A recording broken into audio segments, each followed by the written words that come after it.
Hello, my beloved, my tubies, my beautiful tubies, as you know that you are. As I laid here in my bed on this Saturday morning, it's 10 o'clock a.m. and I'm still in my bed. That's what you call depression. I think I feel a little depressed. I'm going to get up now, though, anyway. Because anytime I feel that my Saturdays are wasted, I feel like I'm getting old and I feel like, oh my God, this is so not good. So I'm going to get up after I finish this video. I was just talking about PTSD. PTSD.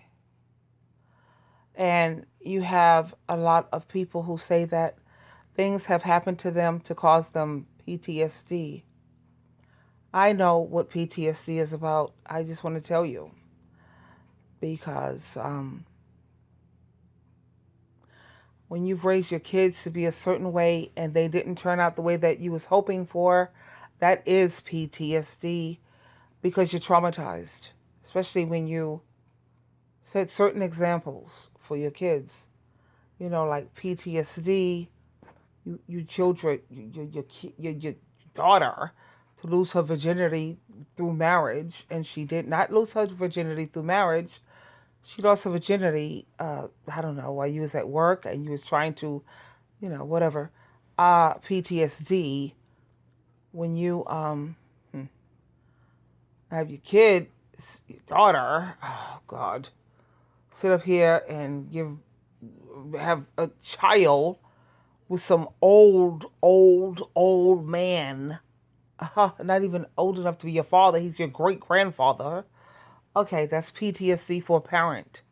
That's hard, especially when you did not raise them that way. PTSD is that, you wish that your kid would have learned from the first mistake that they made. But guess what? They turn up there and they give birth to a freaking baby from a drug addict. A drug addict. Okay, that's PTSD, especially when you have to look in their face while they're giving birth to this second whatever. Okay, so whatever. Anyway, we're talking about PTSD and traumatization because PTSD also happens to parents when kids do things that their parents damn right know that they did not raise their kids that way. Let's talk about the things that children do to cause their parents PTSD. PTSD is when you have been, traumatized. You're traumatized. Okay, so your kid sit up there, she give birth to a second kid, okay, out of wedlock, and then she makes a mistake again. Okay, so we don't have that kid. We gotta get rid of that kid. PTSD again, because now my conscience is bad before God, but that's okay. Okay, so we're gonna get past the parents' traumatization. Okay, let's talk about PTSD. You sit up here and you do so much for your kids, and then when they grow up, they sit up there and say, you don't have anything to offer anybody. Not all of your children, mind you, not all of your kids, not all of them feel that way. Just one of your kids have this to say to you. You don't have nothing to offer anybody. So, yeah, right, whatever. Do you think that that's not PTSD for a parent? Really? PTSD. Okay, you raise your kids to be Christians. Fall in line with the Bible. And then your kid sits up here. So, Mom, I'm gay. By the way, Mom, I have something to tell you. I'm gay. You sit up there, with your, especially if you are a single mother working like a dog to try to raise these kids, and then the kids wonder why you turn to alcohol. Not blaming the kids because you can't blame people for the things that you do. There was a time when I used to turn to alcohol because that was all I had. I couldn't just up, jump, and go on vacation once or twice every year. I couldn't just throw things in the back of my car and say, you know what, I'm out of here. I'm going to Cape Cod. I'm out. No. Some parents have to sit there and they just have to cope and cope and take it and take it and take it, one thing after another. Let's talk about PTSD, traumatization. Yeah, let's talk about that. Yeah, it's amazing how, and what brought this on is I was listening to my YouTube channel, and I was listening to how a lot of these, mostly women, it's mostly women. When's the last time you spoke to your mother? When's the last time you paid your mother a visit? Most of these women on this channel, and the women that I've spoken to, and the women that I know, they sit up here and they could talk about how their mother is a no good narcissist. I don't deal with her. We don't get along. No, she's nothing but a MFer. They call her a bitch even. Really? You know what? I'm the wrong person for you to talk to about that or with that. Because you see, I was a single parent and I had the hardest job on the planet. Okay? My son and my daughter, they turned out to be productive members of society because, thanks to Jehovah God and Jesus Christ, because a parent's job, let me tell you what a parent's job is. A parent's job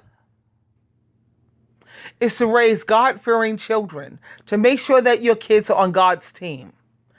Okay, did you do that as a parent? Okay, then check.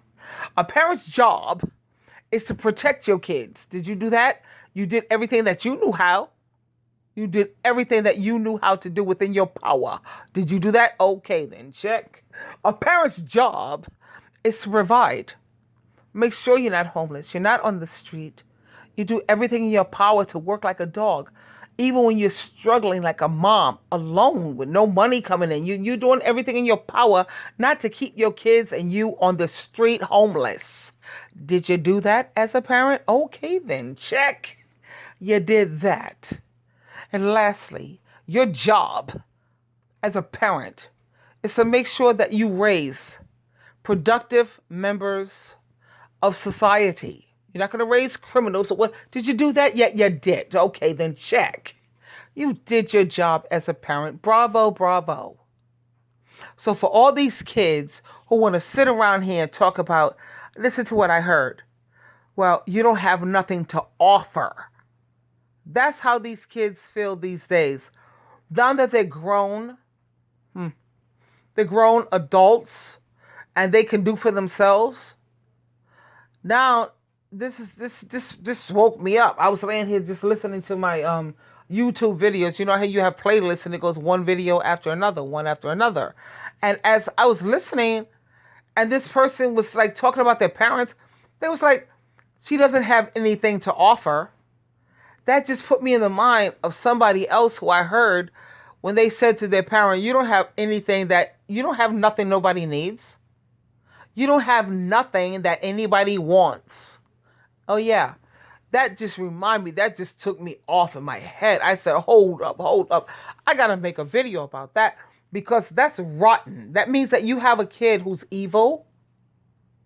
You have a child who's wicked. They feel that now that they could walk on their own, they could talk on their own, they could feed themselves on their own, they don't have to change their Pampers anymore. You don't have anything that I need. Because you see, there was a time when they did need you. Okay? They needed somebody to take them to the doctor. They needed somebody to say, I love you. They needed somebody to feed them and clothe them and house them. And now that you don't have that for them anymore, they could discard you like you're nothing. You don't have anything that anybody needs. I can stand on my own 2 feet now. Yeah. Okay.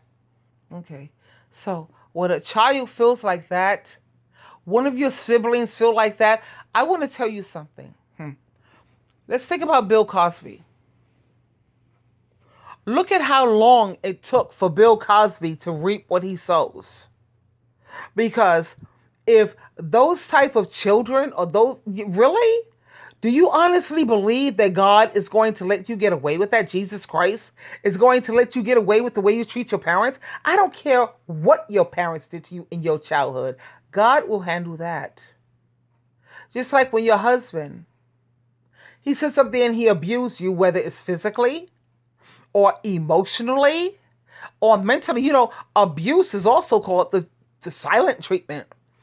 How many of you women, let me see by a show of hands, have a husband who gives you the silent treatment and yet you're still with him?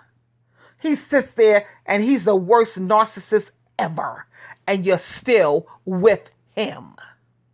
But when it comes to your parents, your mother especially, I can't stand that bitch. She's nothing but a narcissist. She's a MFer. Really? So let's talk about the man that you're living with right now. Can we talk Joan Rivers? Really? But my thing is, do you honestly believe that Jehovah God and Jesus Christ is going to let you get away with it? Like Bill Cosby. It took him decades. He was like riding high, riding high. God is going to get you when you're at your weakest point. Yeah, you may be riding high now and thinking you're getting away with the way you treated your parents and the way you disobey God's law when it comes to treat your parents with honor and respect. Honor. It means to value. Value your parents. You don't live in the same house that they do. So you can spend 3 or 4 hours with them out of a week. Okay? Because you don't have to live there. You don't have to take it forever. You can get up, you can walk away. Don't you think for 1 iota of a minute that you're going to get away with it? God is going to get you when you're at your weakest point, like he did Bill Cosby.